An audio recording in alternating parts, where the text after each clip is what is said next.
Austin City Council will vote on urban rail. Well, this is important to you because what council members decide today will lead to what you vote on come November. Kate White on live at City Hall with a closer look at the plan and the debate over how much it's going to cost. Kate.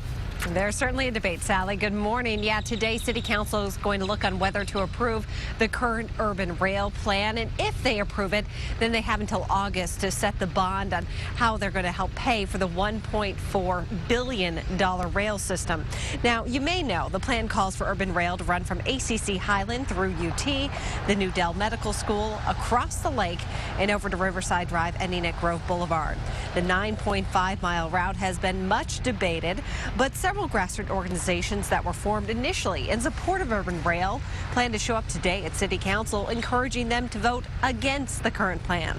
Austinites for Urban Rail Action worry the federal funds that are supposed to cover half of the billion-dollar price tag are not there yet. They've identified additional funding, but they haven't necessarily secured that additional funding. And so we're concerned that different existing service potentially get cut to fund this additional premium service. On the other hand, the Downtown Austin Alliance, who represents downtown property owners, is looking long-term at the potential of what types of housing and businesses would be developed around the line. Charlie Betts, the executive director of the Alliance, says urban rail will lead to 10,000 fewer cars on the road, helping ease the current commute. That will encourage more people will have easy access, and the impact on land values of urban rail is much more significant than bus routes because the bus routes are subject to change. And advocates for this project say you really need to look long-term to be able to view how the commute in Austin will become a little bit easier with easier access to the city.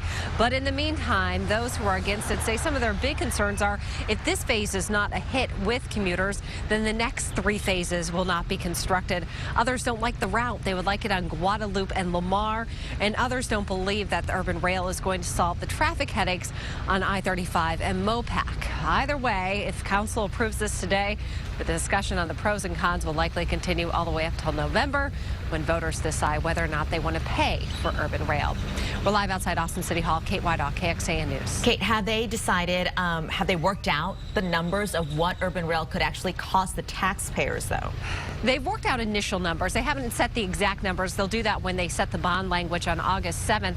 But at this point, they're projecting that if you own a home that's worth about $200,000, your taxes are going to go up by about $150 a year. All right, Kate White live for us in front of City Hall. Thank you for that. We'll check back in with you in the next 30 minutes for another